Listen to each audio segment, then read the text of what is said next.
నమస్తే సకలు. ఈరోజు కథ పేరు రాజుగారి పోటీలు.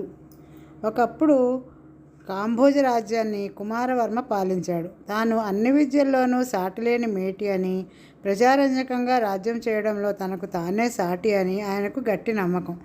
ఒకసారి ఆయన భార్య కర్పూరవల్లి తన భర్తతో ఛలోక్తిగా వారసత్వంతో రాజు కావడం విశేషం కాదని, స్వశక్తితో రాజ్యాన్ని సంపాదించుకోవడమే గొప్ప అని అన్నది.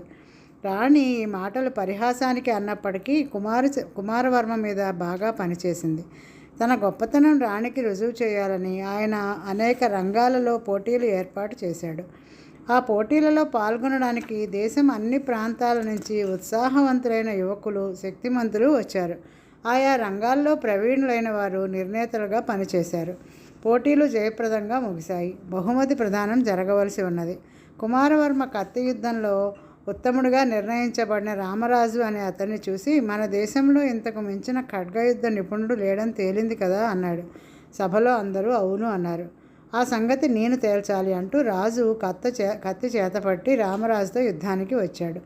అందరూ ఆశ్చర్యపోయారు. రామరాజుకు కుమారవర్మకు చాలాసేపు తీవ్ర పోరాటం జరిగింది.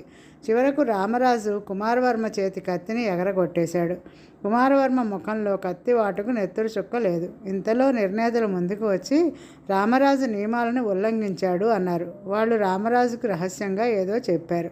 రామరాజు కుమారవర్మ వద్దకు వచ్చి చేతులు జోడించి, ప్రభు, మీ చాకచక్యానికి తట్టుకోలేక నియమాలు కొన్నింటిని తప్పాను. తమతో మరొకసారి యుద్ధం చేసే అవకాశం ఇప్పించండి అన్నాడు.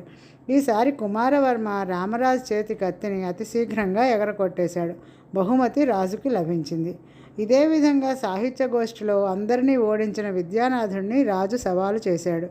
ఇద్దరూ చర్చ జరుపుతూ ఉండగా మధ్యలో నిర్ణేతలు విద్యానాథుడిలో వ్యాకరణ దోషాలు కలిగాయని బహుమతి రాజుకి అని నిర్ణయించారు. ఒకటేమిటి, అన్ని రంగాల్లోనూ రాజు బహుమతులను ఇలాగే సంపాదించుకున్నాడు. ఇలా 1 సంవత్సరం కాదు, 5 సంవత్సరాల పాటు కుమారవర్మ తాను ఏర్పాటు చేసిన పోటీలన్నిటిలోనూ తానే బహుమతులు పొందాడు. ఆయన ఈ సంగతి గర్వంగా తన భార్యకు చెబితే ఆమె నవ్వి ఊరుకున్నది. ఇలా ఉండగా కుమారవర్మకు ఒక దారుణ వార్త తెలిసింది. మంత్రి భైరవుడు చాలా కాలంగా రాజ్యాన్ని కాజేసేందుకు కుట్ర చేస్తున్నాడు. ఆయన పథకం దాదాపు పూర్తయింది. ఈ వార్త తెలియగానే కుమారవర్మ తన భార్యతో సహా రహస్య మార్గాన తప్పించుకుని మారువేషాలతో నగరం విడిచి పారిపోయాడు. ఇక రాజు మామూలు మనిషే గనక మంత్రి నిశ్చింతగా రాజ్యాభిషేకం చేసుకున్నాడు. కుమారవర్మ, కర్పూరవల్లి ఒక మారుమూల గ్రామం చేరి మారుపేర్లు పెట్టుకుని పేదవాళ్ల దుస్తులు ధరించి కాయకష్టం చేసుకుని బతకసాగారు. ప్రజల మధ్య బతకడం ప్రారంభించినాక కుమారవర్మకు ప్రజల అవసరాలు, కష్టసుఖాలు బాగా తెలిసి వచ్చాయి. ఎందుకంటే అవి ఇప్పుడు తనవి కూడాను. తన పరిపాలన తాను అనుకున్నట్లుగా ప్రజారంజకంగా ఉండలేదని, తన పాలనలో ప్రజలకు అన్యాయం చాలా జరిగిందని ఆయనకు ఇప్పుడు తెలిసి వచ్చింది. ఆ సంవత్సరం కూడా రాజధానిలో ఎప్పటిలాగే పోటీలు జరుగుతాయని తెలిసి ఆయనకు చాలా ఉత్సాహం కలిగింది. అయితే ఆ పోటీలను గురించి యువకులలో ఎలాంటి ఉత్సాహము లేకపోవడం చూసి ఆశ్చర్యపడి చాలామందిని కారణం అడిగితే, ఎందుకు వచ్చిన పోటీలు, బహుమతులు రాజుగారికే కదా అన్నారు పెదవి విరుస్తూ. తన ప్రతిభను ప్రజలు గుర్తుంచుకున్నారని కుమారవర్మ సంతోషించాడు. కానీ ఇప్పుడు రాజు భైరవుడు మంత్రాలోచనలో తప్ప ఇంకెందులోనూ సామర్థ్యం కలవాడు కాదు. ఆ కారణం చేత కుమారవర్మ పోటీల్లో పాల్గొని బహుమానాలు పొందుదామని రాజధానికి బయలుదేరి వెళ్ళాడు. వేరువేరు రంగాల్లో పోటీకి వచ్చిన వారి శక్తి సామర్థ్యాలు చూస్తుంటే కుమారవర్మకు ఆశ్చర్యం కలిగింది. దేశం బొత్తిగా చచ్చుపడిపోయినట్లు ఉన్నది. కుమారవర్మ చాలా రంగాల్లో నెగ్గాడు. అన్ని రంగాల్లోనూ గెలిచిన వారిని చిట్ట చివరకు రాజైన భైరవుడు సవాలు చేశాడు. అతనికి కుమారవర్మకు కత్తి యుద్ధం జరిగింది. కుమారవర్మ కొద్ది క్షణాల్లోనే భైరవుడిని నిరాయుధుడిగా చేశాడు. వెంటనే న్యాయ నిర్ణేతలు కలుగజేసుకుని కుమారవర్మ నియమోల్లంఘన చేశాడని, లేకపోతే విజయం భైరవుడిదే అయి ఉండేదని అన్నారు. వాళ్ళు కుమారవర్మను అవతలికి తీసుకొని పోయి, వెర్రివాడ, నువ్వు పోటీ చేస్తున్నది ఒక వ్యక్తితో కాదు, ఒక గొప్ప పదవితో. నువ్వు ఓడిపోవలసింది భైరవుడికి కాదు, సింహాసనానికి. రాజుని క్షమాపణ కోరి మరొక పోరాటానికి అవకాశం వేడుకొని ఈసారి ఓడిపో, లేకుంటే ప్రమాదంలో పడగలవు అన్నారు. గత్యంతరం లేక కుమారవర్మ వాళ్ళు చెప్పినట్లు చేసి రెండోసారి భైరవుడిని గెలవనిచ్చాడు. తాను రాజుగా ఉంటూ బహుమానాలు అందుకోవడంలో ఉండిన రహస్యం కుమారవర్మకు అర్థమైంది. అతను గ్రామానికి తిరిగి రాగానే కొంతమంది అతనితో, ఏమైంది, అన్ని రంగాల్లోనూ భైరవ మహారాజే గెలిచాడా? ఈ భాగ్యానికి శ్రమపడి రాజధానికి ఎందుకు వెళ్ళావు? నీకు బహుమతే కావాలంటే నువ్వు రాజువు కావాలి అన్నారు. భైరవుడి పరిపాలనలో ప్రజాపీడన అంతకంతకు హెచ్చిపోతున్నది. అది గ్రహించిన కుమారవర్మ దేశ సంచారం చేసి ధైర్యోత్సాహాలు గల యువకులను తనతో చేర్చుకుని రహస్య సైన్యాన్ని తయారు చేసుకున్నాడు. ఆ సైన్యాన్ని నాయకుడిని ఎన్నుకోవడానికి యువకుల మధ్య పోటీలు జరిగాయి. అమిత ఉత్సాహంతో జరిగిన యుద్ధ విద్యల పోటీలన్నిటిలోనూ కుమారవర్మ నెగ్గి సేనానాయకుడిగా ఎన్నుకోబడ్డాడు. తిరిగి రాజ్యాన్ని సంపాదించడానికి కుమారవర్మ చాలా చక్కని పథకం ఆలోచించాడు.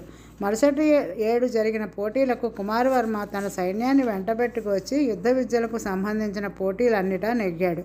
తర్వాత భైరవుడు అతన్ని కత్తి యుద్ధంలో సవాలు చేశాడు. కుమారవర్మ అతి సులువుగా భైరవుడి చేతి కత్తిని ఎగరగొట్టి కత్తిని భైరవుని గుండెలకు ఆనించి అక్కడ చేరిన ప్రజలతో, ఈ దుర్మార్గుడు నన్ను చంపాలని చూశాడు, కానీ విశ్వాసపాత్రులు హెచ్చరించడం వల్ల నేను ప్రాణాలతో బయటపడ్డాను.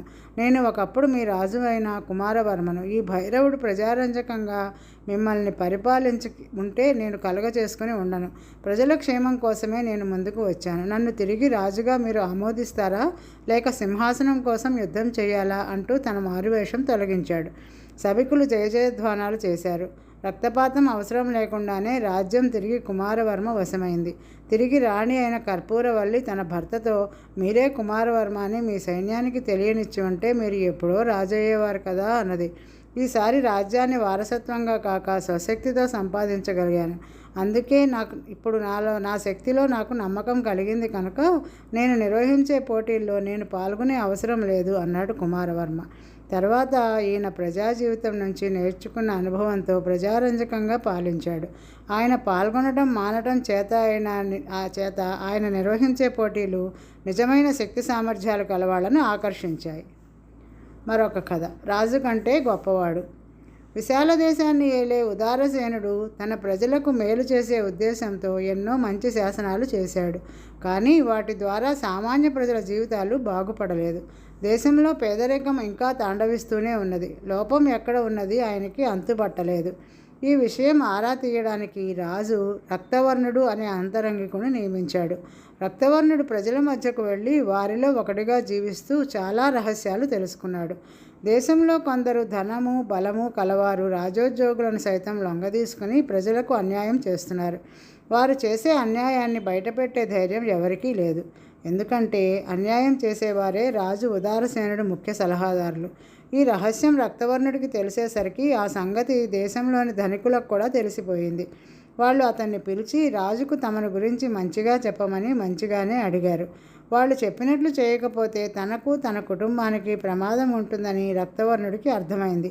అతను రాజుగారి దగ్గరికి వెళ్ళి తన అనుభవాలను గురించి గూఢార్థంగా ఇలా చెప్పాడు.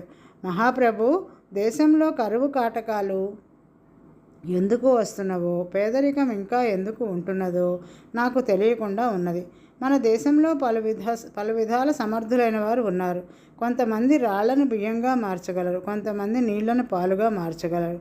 ఒక దేవత సహాయంతో ఇంకో దేవత చేత దాస్యం చేయించుకోవడానికి కొందరికి చేతనవుతుంది. మహాసముద్రానికి కూడా ఆనకట్ట కట్టగలిగిన వారు మన దేశంలో ఉన్నారు. తమ పాలనలో ఇలాంటి సమర్థులు ఉండగా పేదరికం ఇంకా ఎంతో కాలం ఉండదని నాకు తోస్తున్నది. రక్తవర్ణుడు ఇలా చెప్పిన మీదట ఉదారసేనుడు చాలా సంతోషించాడు. ఆయన రక్తవర్ణుడిని సన్మానించి దేశంలోని ధనికులందరికీ అభినందన సందేశాలు పంపాడు. తమకు అనుకూలంగా రాజు దగ్గర చెప్పినందుకు ధనికులు రక్తవర్ణుడికి పెద్ద పెద్ద మొత్తాలు బహూకరించారు. ఇలా ఉండగా విశాల దేశంలో వానలు బొత్తిగా పడక, పంటలు పండక, తిండి గింజలకు కరువు వచ్చి ప్రజలు నానా అగచాట్లు పడ్డారు. అప్పుడు ఉదారసేనుడు రక్తవర్ణుని పిలిపించి, ఇది వరలో నువ్వు మన రాజ్యంలో రాళ్లను బియ్యంగా మార్చగల వాళ్ళు ఉన్నట్లు నాతో చెప్పావు.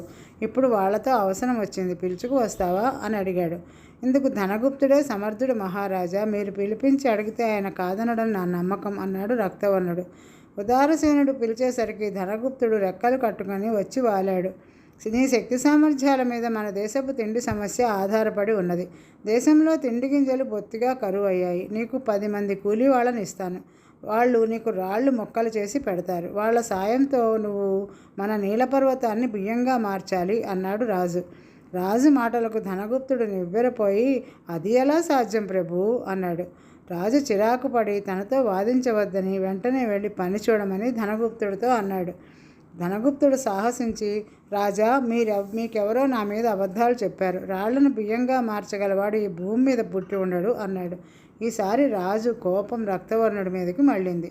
అయితే రక్తవర్ణుడు చెలించకుండా, ఎందుకో ధనగుప్తుడు గారు అసత్యం ఆడుతున్నారు. ఆయన రాళ్లను బియ్యంగా మార్చడం నా కళ్ళతో నేను చూశాను. బియ్యంగా మార్చే రాళ్లను వీరు వరదయ్య గారి వద్ద కొంటారు అన్నాడు. ఈ మాటలు విని ధనగుప్తుడు తడబడ్డాడు. ఇందులో ఏదో రహస్యం ఉందని రాజుకు తోచింది. అప్పటికప్పుడు ఆయన ధనగుప్తుడిని రక్తవర్ణుడిని వెంట పెట్టుకుని వెళ్ళి విషయం తెలుసుకున్నాడు.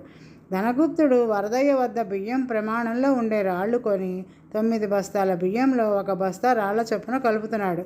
చూసారా ప్రభు, ఈయన 1 బస్తా రాళ్లను 9 బస్తాల బియ్యంలో కలిపి 10 బస్తాల బియ్యం చేస్తున్నాడు. ఇప్పుడైనా ధనగుప్తుడు శక్తి సామర్థ్యాలు గ్రహించారా అని రక్తవర్ణుడు రాజును అడిగాడు. ఇదా వీడి సమర్థత అని మండిపడి రాజు ఉదారసేనుడి భట్లను పిలిచి ధనగుప్తుడిని వెంటనే ఖైదు చేయించాడు. ఆయన రక్తవర్ణుడితో, ఇలాగే నువ్వు చెప్పిన మిగతా విషయాల్లో కూడా గూఢార్థాలు ఉన్నట్లున్నాయి, మళ్ళీ చెప్పు అన్నాడు. రక్తవర్ణుడు ఇలా చెప్పాడు. పాలలో నీరు కలిపి అమ్మితే నీళ్లను పాలుగా మార్చినట్లే కదా. దేశంలో వ్యాపారస్తులందరూ ఇదే విధంగా అన్ని వస్తువులను కల్తీ చేస్తున్నారు. ధనవంతులు లక్ష్మీదేవి అండతో సరస్వతి ప్రసన్నులైన విద్యావంతుల చేత సేవలు చేయించుకుంటున్నారు. వాళ్ళు ఎంత ప్రజాకంటకులైనా ప్రజలు తిరగబడటం లేదు. అంటే ఈ ధనికులు ప్రజా సముద్రానికి ఆనకట్ట కట్టి అందువల్ల ప్రతిఫలం పొంది మరింత ధనవంతులు అవుతున్నారు. అన్నీ విన్న రాజు ఆశ్చర్యపడి, దేశంలో ఇన్ని అన్యాయాలు జరుగుతూ ఉంటే నేను నీకు అప్పగించిన బాధ్యత మరిచిపోయి కులుకుతూ కూర్చున్నావా అని రక్తవర్ణుడి మీద మండిపడ్డాడు.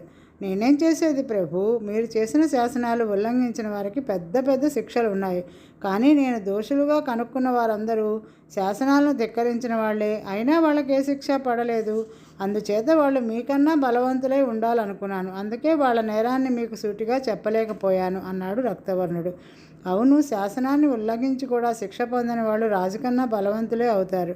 అలాంటి వాళ్ళు నా దేశంలో చాలామంది ఉన్న కారణంగా దేశం అధోగతిలో ఉన్నది. ఈ లోపాన్ని సవరించాలి అని ఉదారసేనుడు దేశంలోని అవినీతి పరులను ఖైదు చేయించి తన శాసనాలన్నీ సక్రమంగా అమలు జరిగేలా స్వయంగా చూసుకుని త్వరలోనే దేశంలోని పేదరికాన్ని తొలగించగలిగాడు. ఇవి ఈరోజు కథలు సకులు. ఇంతటితో సమాప్తం. తిరిగి రేపు కలుద్దాం మరొక కథతో. నమస్తే.